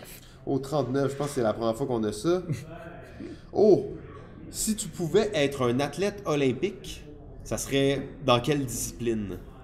Un athlète olympique dans quelle discipline? Wow, quelle bonne question. Je pense que si j'étais un athlète olympique, là, je pense que je ferais là, genre du... Ah, man. Non, pas ça. Ouais, je pense que je ferais du demi-fond. Là. Je ferais comme... Ah ouais, ok, donc courir des genres de 20 km. Ouais, ou tu sais, quelque chose comme un 2000 ou un 1500 mètres. Là. Tu sais, Ah ouais, c'est le genre ok. de truc-là où ils sprintent, mais sur une durée genre de... Il sprint jamais Impossible. vraiment, mais il court vraiment vite. Ouais, genre. bam, bam, bam, bam, bam, bam! Mais en fait, l'athlétisme en général, j'en ai fait un peu quand j'étais jeune, puis j'ai jamais vraiment donné tout ce que je pouvais là-dedans, mais j'ai tellement de respect pour ça. Je trouve que c'est tellement une discipline chill. C'est quel bel adjectif pour le décrire, mais tu sais, mes frères et sœurs ont continué beaucoup, puis j'ai tellement de respect pour ces gens-là qui courent, qui ont la discipline de se lever tous les matins. Courir, hein, ça c'est. Vous irez voir la page de mon frère, ça s'appelle Cours pour ta vie, petite plug. Il a couru tout le Canada au complet. Ouais, il est parti de Il l'île a du fait un Prince-Édouard. Terry Fox, genre. Il a fait Terry Fox jusqu'à Vancouver, il a fait ça en 9 mois. Ok. Wow. Oh, nice. Ça, c'est impressionnant, tu sais. C'est assez fou, puis ce genre de truc-là, moi j'ai beaucoup de respect, beaucoup d'admiration pour ça. Je pense que ce serait ce genre de truc-là que je Ah, nice. Ok, ouais, un 1500 mètres. Je te vois bien là-dedans. fais. Quelque chose de même. Tu ferais juste un pied de moins. Un petit bandeau. Non, il faut. Très tellement là. bien. Saut à la haie, sinon course à la haie. Ouais. Ok, ben en fait, on arrive maintenant au moment tant entendu de tous. Le top 10. jingle. 10. OK! Ok, numéro 10. Fait que mon numéro 10 des meilleurs jeux de tous les temps, puis là je me suis concentré, c'est jeux de société. Ah, Ah ouais, t'as ok, bien fait. ok, raisonnable, Ça, raisonnable. c'est jeux de société. Mon numéro 10, c'est Secret Hitler. Ouh, Ouais. bon choix. Euh, Tu peux nous en glisser un petit mot, si Ouais. tu veux. Ben, pendant longtemps, cette place-là est occupée par Résistance. Oui. C'est des jeux d'identité cachés, secrètes. Tu reçois une carte avec un rôle. Fait que, tu sais, dans celui-là en particulier, tu reçois une carte. On est tous des députés du Reichstag des années 20. Puis Puis le but, c'est que le joueur qui a reçu la carte de Adolf Hitler ne devienne pas le chancelier de l'Allemagne. C'est bien Ben, fait. ça dépend, son but, c'est de dire... Pour les fascistes, eux, c'est... Fait que c'est drôle parce que il faut que les gens passent des lois. Il y a des lois fascistes, lois libérales. Mais il y a certaines situations dans lesquelles tu n'as pas le choix, comme libéral, de passer des lois fascistes. Là, tu te fais accuser. Tu te fais accuser. Oui, parce que les autres, ils savent pas si t'es en train de mentir ou pas. Vraiment un jeu de mensonges pour de grosses crosses, là. Puis, ben pour moi, en fait, ce jeu-là, il a supplanté pratiquement tous les autres jeux d'identité secrète parce qu'il fait qu'est-ce qu'ils font, mais juste un petit peu mieux, tu sais. Ouais. Je Le trouve jeu est qu'il- très bon, là. en il plus, marche tellement il bien, en marche plus. Un C'est très bon toujours le choix. fun de se traiter de fasciste hein, autour de la table. Ouais. Et tout, là, Je pense que il y a ça un partait petit de là, le thrill concept. Numéro 9. Fait qu'en numéro 9, moi j'ai Pandémie. Oh, un classique! Classique. Ben oui. Ben Pandémie, en fait, moi j'ai... Pour ses 10 ans. Pour ces 10 ans, moi j'ai toujours trippé Pandémie. Tu sais, c'est un des premiers jeux auxquels j'ai vraiment joué énormément. Puis toutes les déclinaisons de Pandémie sont restées de qualité. Tu sais, c'est sûr que j'ai fait Pandémie Legacy, les 2 saisons. Qui sont très très bonnes. Mais j'ai aussi vraiment aimé Pandémie Iberia. Rising Tides est super bon Le aussi. Rising Tide, il est un peu différent aussi des autres, hein? Ouais. Mais il est intéressant, ouais. La twist est intéressante. Puis là, il y a Fall of Fall Rome, of Rome, qui est ça sorti, a mais l'air j'ai pas essayé intéressant, encore. non plus. Mais ça a l'air J'ai pas vraiment vu nice. là, c'est quoi la différence. Ouais. Ils ont tous un peu des différences, mais ça reste Ouais. relativement le même système de jeu. Hein, Exact. Action point, tout ça. Mais dans Rising Tide, en fait, tu combats la montée de l'eau, en fait, Ouais. sur les territoires, puis tu dois construire des ponts pour enlever l'eau des territoires, puis s'assurer que les territoires sont pas noyés. Fait que Mais plutôt dans- que de patcher les cubes, Ouais. tu fais juste genre empêcher que des cubes d'eau arrivent sur Ouais. ta planche. Puis comme non! C'est ça, exact. Mais c'est une franchise solide. Ah ouais, Ouais. c'est Et ça. dans le jeu de société, des vraies franchises de jeux de société, il n'y en a pas énormément, en fait. Puis Pandémie, ben, ils l'ont bien fait, ils l'ont toujours gardé actuel, ils l'ont toujours gardé à jour, ils l'ont maintenu, ils s'en sont occupés. Et ça donne ce que c'est aujourd'hui, en fait. Mais, Très, très Faut dire que grosse Matt franchise. Leacock participe à la majorité des Ouais. projets, hein, fait qu'il supervise quand même aussi beaucoup le. Mais ça, c'est la le force développement. Ça fait d'avoir une franchise. Ça fait une différence, là, au lieu de juste sell out des jeux sous le même nom qui sont peut-être Ouais. de moins bonne qualité, ben au moins tu sens que la qualité est assez égale. D'ailleurs, Pandémie, ils ont comme essayé une fois, je pense, ça n'a pas très bien marché. C'était probablement le moins bon. Ouais, c'est ça. Sans le nommer. Bon. Numéro 8. 8, j'ai Chinatown. Oh, wow! Moi, j'aime vraiment beaucoup Chinatown. Puis c'est un jeu de On se fait négociation. un gros dim sum à deux? Ou... Oui, c'est trop chouette! Tu sais, c'est ça, c'est un jeu de négociation.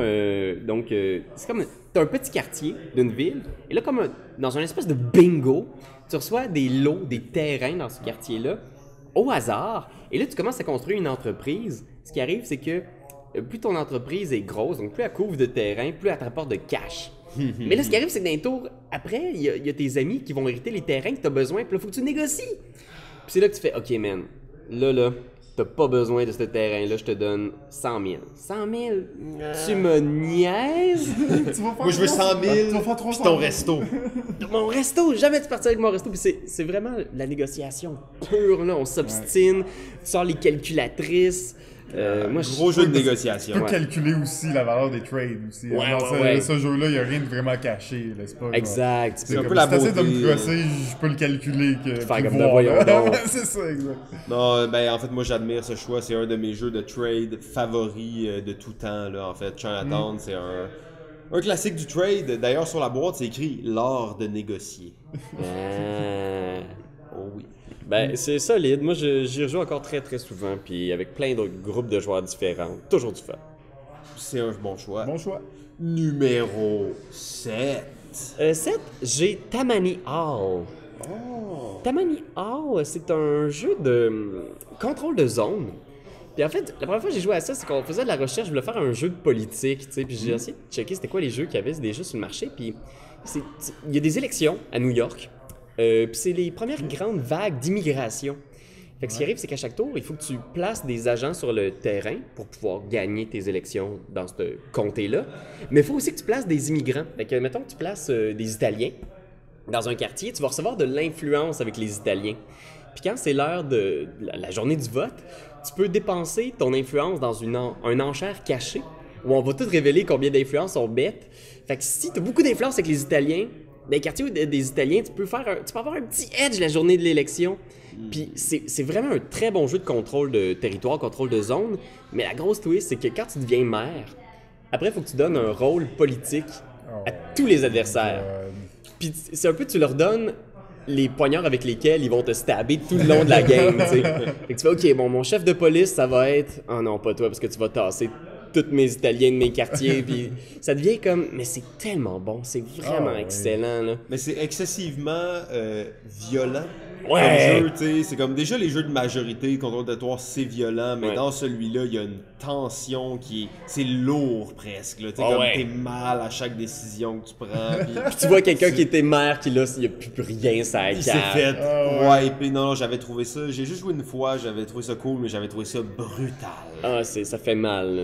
C'est le genre de jeu que t'es comme sur le bord de ta chaise tout le long de la game, là, t'es comme, oh non, man, tu peux pas croire. Ouais, pis tu sais, comme tu peux te faire avoir dans un tour où là, tu sais, tout le monde t'a eu un peu sur tous tes territoires, pis là, tu te retrouves. En tout cas, c'est très brutal. Primitif un peu aussi, là. Ouais. Jeu violent. Ouais, ok. Alors, c'était Tammany Hall, numéro 7. Numéro 6. 6, il s'agit de Imperial Settlers. Oh! Naissance d'un empire, c'est un super bon jeu de construction. Ignacy Chevicek. Oui, c'est ça. C'est comme construction de tableau, construction de moteur. Bâtissage D'empire. d'engins. Mais je pense que ce que j'aime le plus de ce jeu-là, c'est que la fameuse mécanique de t'as des cartes. C'est juste des cartes, le jeu. C'est un jeu de cartes. Tu crées ton empire de cartes. Beaucoup de ressources. Mais toutes les cartes peuvent être utilisées de différentes façons. Fait que tu peux très cool. les sacrifier pour construire des bâtiments, tu peux t'en servir comme bâtiment, tu peux faire des deals avec pour obtenir des ressources. Puis c'est assez classique. Tu obtiens des ressources, certaines cartes te permettent de transformer ces ressources en d'autres ressources, certaines cartes te permettent de transformer les ressources en points. Mais c'est tellement malin. Il y a une petite asymétrie aussi. Chacune des factions a une façon C'est un de peu jouer différente. C'est vraiment un beau petit jeu. En plus, le artwork est... Il est vraiment intéressant. Ouais. Hein? Il est comme, tu sais, comme doux et rond. Tu Ouais. pourrais croire que c'est un jeu de Nintendo, tu sais. Ouais. Je trouve comme les nez, tu sais. C'est comme. Tout est mignon, Tout est puis- mignon, ouais. J'ai joué à ça vraiment énormément avec un ami. Là, on se donnait des défis avec différentes factions. Puis je pense que c'est vraiment pour cet attachement aussi émotif à ces parties-là qu'on a eues. Mais c'est un jeu qui reste encore vraiment, vraiment solide là, dans cette catégorie-là. Très bon jeu de cartes, en fait. Moi, je trouve très bien balancé aussi. Belle dose de stratégie. Très, très intéressant comme jeu. Très cool. Numéro 5. Numéro 5, on a Dead of Winter. Oh yeah! Dead of Winter, moi j'aime tellement. En fait, ce que j'aime. On voit que t'aimes bien ça, t'engueuler avec du monde quand tu joues. Oui, c'est ça, je suis un peu un fucker Mais. Avec possiblement un traître! Oui. T'essaies de survivre, tu sais. T'essaies de survivre, t'as ta petite colonie au milieu d'un apocalypse de zombies. Puis ce que j'aime vraiment de ce jeu-là, c'est l'espèce de tragédie entre l'objectif de groupe. On a tout un objectif qu'on doit accomplir Ouais, ensemble. c'est vrai. Puis l'objectif individuel. Ah, ça, Fait c'est que un classique. T'as un objectif que juste toi dois accomplir, que c'est tu veux trouver 3 livres.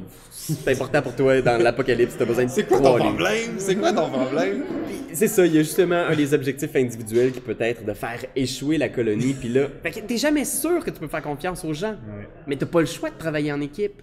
C'est vraiment tragique, c'est vraiment un beau jeu, une espèce de théâtre de l'horreur, du pathos, de ce qu'il y a de pire en l'humain et de ce qu'il y a de meilleur aussi, parce que des fois on s'entraide, puis des fois ça marche. Ouais. Mais quand il y a un traître, hein, ça fout la bisbille, là. Même quand il y en a pas, la Ouais. plupart du temps, tu Oui, penses c'est qu'il y en a vrai, un, pis t'es c'est comme vrai. pourquoi tu fais ça? Exact. Mais dans, Je sais mettons, à un pas. certain point, si tu vois que toutes tes missions réussissent, qu'il n'y a pas de sabotage, tu le files qu'il y en a, tu sais, qu'il y en a possiblement pas un ou qu'il est vraiment très discret, là. Ouais. Ou Ou qui a fait, ok, on est tellement dans la boîte que j'aurais pas besoin de rien Ouais, faire, c'est ça, puis- exact. On va juste comme... Non, il y a cette possibilité-là aussi, en effet, là, mais... Moi, j'ai un praise à faire avec Dead of Winter qui est très important. Je l'ai déjà fait, mais je vais le redire. C'est qu'ils sont allés vers le choix d'avoir des morceaux de carton avec des personnages Au lieu des au lieu figurines. d'avoir des figurines. Ouais. Et moi, je trouve que c'est tellement mieux. En fait, t'as des beaux morceaux de carton en couleur avec des beaux dessins dessus, des personnages que t'as vraiment leur personnalité, tout ça. Numéro 1, je trouve que quand tu le regardes, le jeu, il est superbe. Puis en plus, il coûte bien moins cher, il est bien plus léger. Ouais. Et, Parce que c'est pas, il n'y a pas un million de il figurines. n'y a pas un million de zombies. figurines en plastique. Mais c'est ça, donc ça, je trouve ça très cool. Dead of Winter, numéro. C'était quoi, je suis rendu? 5! Numéro 4. Numéro 4, c'est une entrée assez récente quand même, mais je pense que j'ai comme pas le choix. C'est Ok. Arkham Horror, le jeu de cartes à collectionner. Oh oui! Ouais, ah mais le oui, jeu de cartes, Nice! Parce que j'ai joué beaucoup à ben des franchises dans l'univers de Lovecraft, tu sais, les contrées de l'horreur, etc. Mais celui-là, je suis un gros fan de deck building. Oui. C'est sûr que là, encore une fois, c'est un jeu de cartes évolutif, donc on frôle le jeu de cartes à collectionner, il y a des extensions à En acheter. plus, ben oui, c'est ça. Exact. Puis on était embarqué là-dedans avec des amis au départ. À un moment donné, c'est devenu mon jeu solo par excellence parce que Ok. je faisais deux ouais, hein? investigateurs, deux enquêteurs d'un coup. C'est tellement bon. Ce qui arrive quand vous devenez un jeune papa. Oui, exactement. Tu fais comme, ok, bon, ben là, quand les filles vont être couchées. On va me faire une game solo. Ah, man, c'est tellement chouette, tu sais. Il y a des scénarios, puis il y a des. Fait que chaque extension est un nouveau petit scénario qu'il faut que Ouais, tu affrontes. Et tu construis un peu comme dans Hearthstone ou Magic, ton deck de ton enquêteur avec ses spécialités, sa personnalité, ses faiblesses. Et c'est tellement bien fait. Les mécaniques sont wise. Tu as vraiment des choix. Tu peux sacrifier des cartes qui sont des super beaux projets juste pour avoir un petit avantage dans telle ou telle épreuve qu'il faut que tu... Parce qu'il n'y a pas de dés, mais il y a comme une espèce de sac avec des jetons de Ouais. chaos qui vont te faire Intéressant. échouer. Puis, amen. C'est très bon, mais c'est un jeu évolutif. Fait que c'est un gros investissement. C'est une grosse patente par rapport. Là. Ça reste la licence Arkham Horror, donc c'est Ouais. quand même massif. Au niveau de la structure de jeu, c'est pas si compliqué, mais au bout du compte, tu sais, Ouais. c'est un Fantasy Flight, c'est dans la lignée d'Arkham Horror, fait que tu le sens. Moi j'avais déjà dit à l'émission, mais jouer là en français, à moins que vous êtes parfaitement Ouais. bilingue, c'est déjà un jeu qui a une lourdeur un peu au début quand tu apprends le système, mais en plus si tu as la lourdeur de la traduction à faire. Là, Ouais. Puis des petites interactions de cartes Ouais. que tu vas être vraiment sûr de... Ouais, c'est ça, que ça se fait bien, là, Ouais. mais j'ai beaucoup aimé ça. Moi, j'ai juste fait la boîte de base pour l'instant. Je suis pas encore allé dans les extensions. On m'a dit que c'était meilleur les extensions, même. Là, que les scénarios subséquents Ouais. au scénario de base là, étaient même meilleurs que Ils se le réinventent scénario. beaucoup, mais ça, j'ai trouvé étonnant, c'est que chaque scénario, il n'y en a jamais un que tu as l'impression de refaire la même chose. Chaque Ok. scénario est une façon de briser le jeu. Puis je suis toujours étonné où est-ce qu'ils vont. Du moins pour l'instant, là, Ouais, mais Forgotten ils ont des Age, belles idées. Hein, Ils ont c'est ça, vraiment des bonnes idées. idées. Comment ils jouent avec les cartes, puis comment le plateau en fait de Ouais. cartes est une interaction aussi. Là. Non, très intéressant. Je trouve juste, pour moi, je trouve qu'il y a trop de cartes dans le paquet. Tu sais, 30 cartes, je trouve qu'il y a un aspect de hasard que tu sais pas si Ouais. tu vas pouvoir sortir les cartes que tu as besoin. La grosse carte. Tu sais, oui, c'est ça. J'aimerais ça avoir un paquet un peu plus mince pour pouvoir juste en ressortir, pour avoir comme une vingtaine, avoir un peu plus de contrôle, mais sinon, tu sais, ça reste le paquet très thématique au personnage qu'on a Ouais. pris aussi, puis la synergie des combos est déjà un peu buildé que tu peux faire évoluer d'une game à l'autre. là. C'est super ouais. intéressant, en effet. Bon, magnifique. Le Circle Jerk est à fond la caisse. Arkham Horror de Card Game. Oui, vous le savez, j'ai brûlé ma copie. Numéro 3. Alors, numéro 3, j'ai Space Alert. Oh my god! De Vladesh Vatil, un jeu... c'est vraiment un triple. T'es un jeu coopératif dans l'espace en temps réel. T'as 15 minutes De programmation. pour programmer ton opération, essayer de sauver ton vaisseau contre des menaces de l'espace, et il y en a genre 1000. T'es toujours dans le trouble, il faut que tu cours pour activer les robots, bouger la souris pour que l'ordinateur tombe en veille. C'est tellement drôle, c'est le fun, puis nous on le joue en mode campagne. OK, oui. Fait que ce qu'on fait une fois de temps en temps, c'est qu'on reprend nos personnages, puis dépendamment de combien t'as survécu de games sans mourir, des bonus. t'as des bonus, t'as des petits pouvoirs.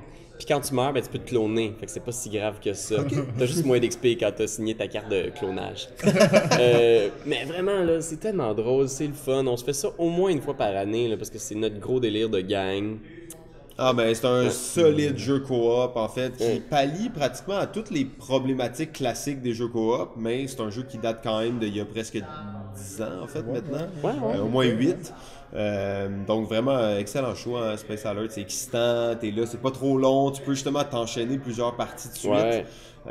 Puis le stress est là, C'est tellement veg. Quand t'es sûr de t'achètes, puis finalement tu tirais sur un canon pendant genre 3 tours, pis t'es comme non, j'étais censé le faire juste une fois, pourquoi je. Ah ouais, non, il suffit d'une petite erreur de calcul. Tout a été bien organisé, tout le monde a bien fait sa tâche, sauf une personne qui a pas chargé le canon à bonne place au bon moment, fait que là, tout marche pas. Oh mon Dieu, c'est tellement Mais drôle. c'est tellement stressant parce que t'as pas. À chaque fois, t'as l'impression que ça marchera pas, puis des fois ça marche, des fois ça marche pas. Puis, Des fois c'est un miracle. des fois c'est un miracle, des fois t'as parlé à une personne d'un plan, tu sais, mais toi tu joues à 5, c'est qu'il y a beaucoup de monde à communiquer, là, puis le temps est limite. Fait que t'as parlé avec une personne, t'as fait ton plan avec cette personne-là, mais 2 autres personnes se sont parlé et ont un peu chié ton plan sans vraiment que tu t'en rendes compte. Ils ont fait la même affaire que toi. Non, c'est moi qui faisais ça. Ou 2 personnes qui essaient de monter en même temps un escalier, ça marche pas. Ils restent bloqués, tu sais. Oh man. Ah non, mais c'est là qu'on voit que la vie dans l'espace, c'est fragile.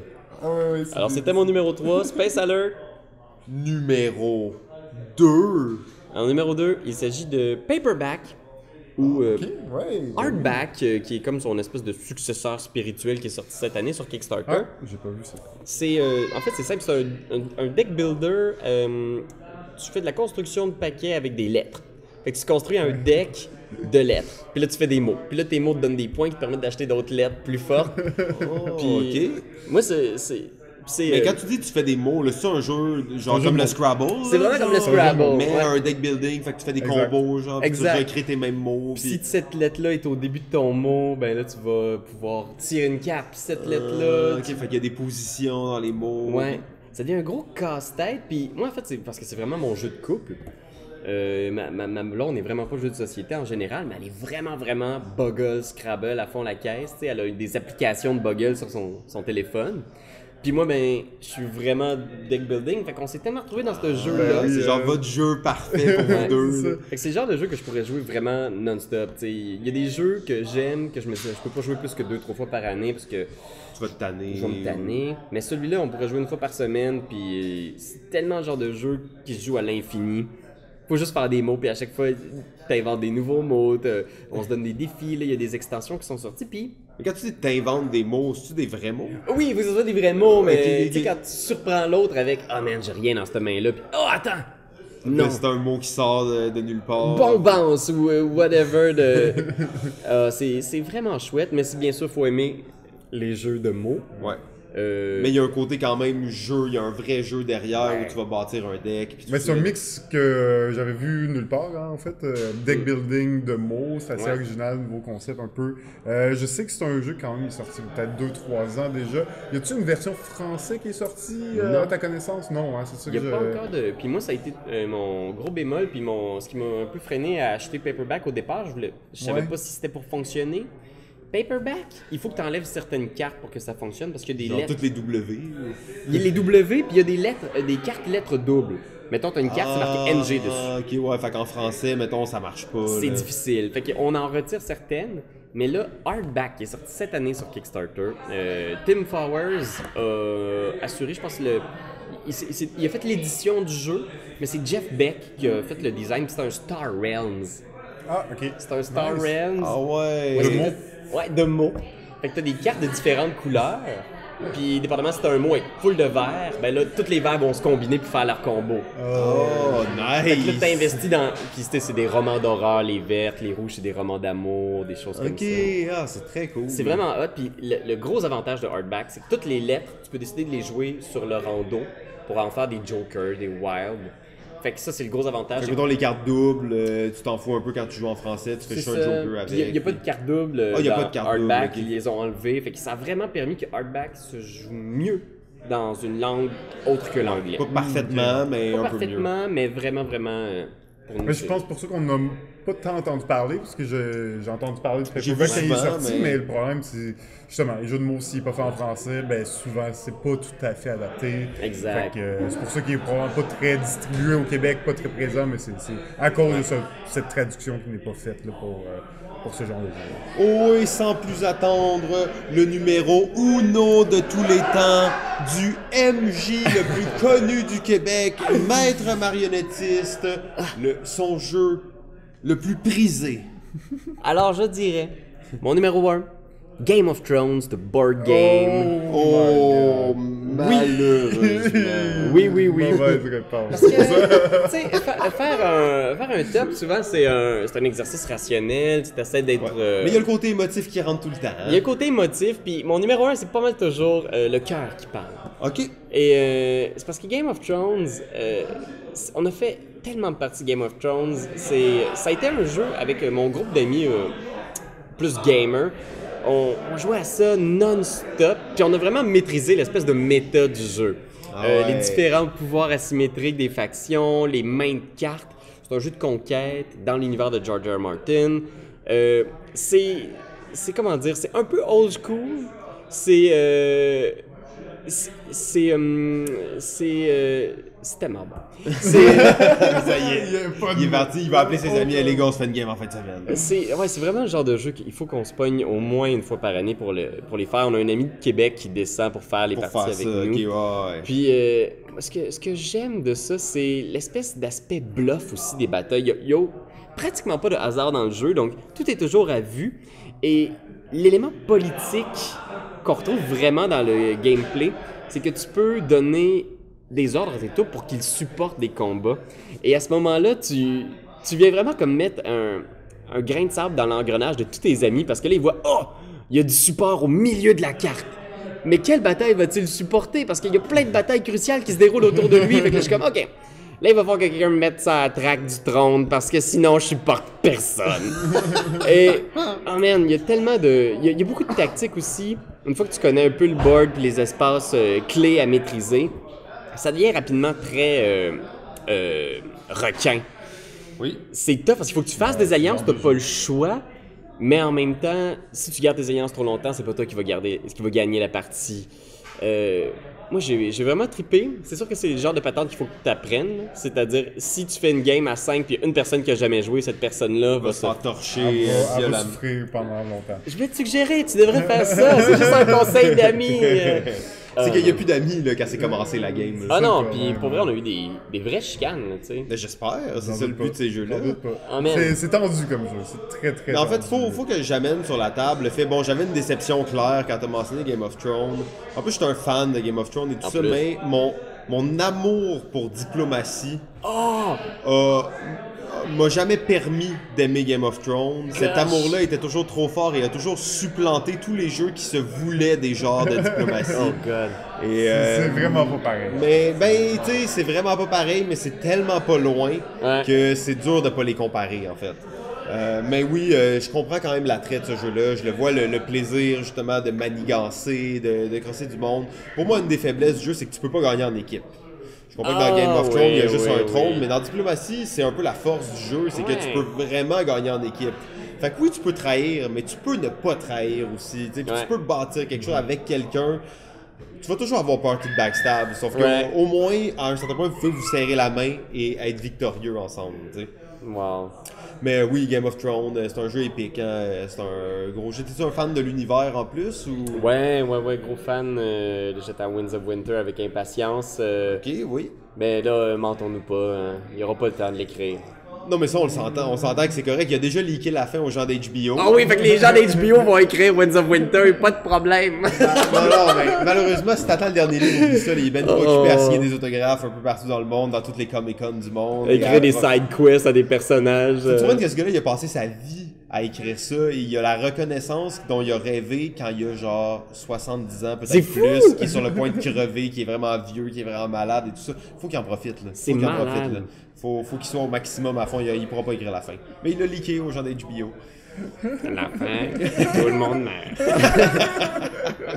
Et à nous aussi, il l'a leaké. Ouais, voilà. Ah, ça y est. Bon, désolé, on a dû gâcher la fin de Game of Thrones. Sorry tout le monde.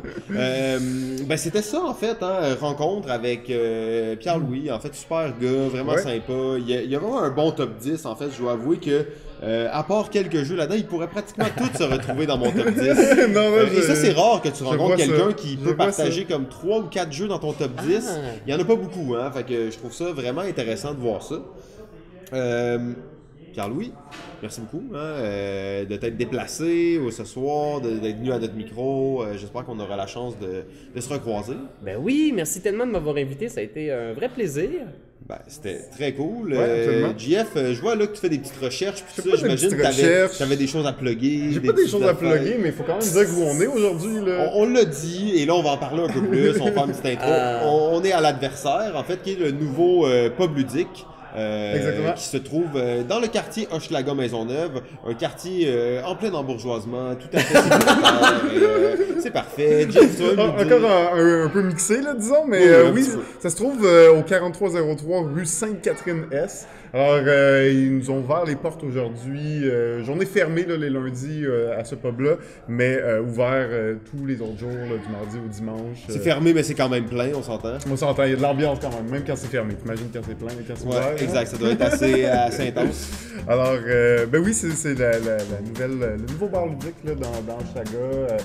Superbe endroit, très chaleureux, bonne sélection de jeux aussi. Donc, on vous encourage à faire un tour. Oui, absolument. Il y a même une échelle sur roue pour aller chercher les jeux en hauteur. Donc, ça, c'est vraiment comme dans La Belle et la Bête. Dans la bibliothèque La Belle et la Bête, il y a ça. Et aussi, il y a une arcade, dans le fond. En fait, une genre d'arcade custom là, où il y a plein de jeux dessus.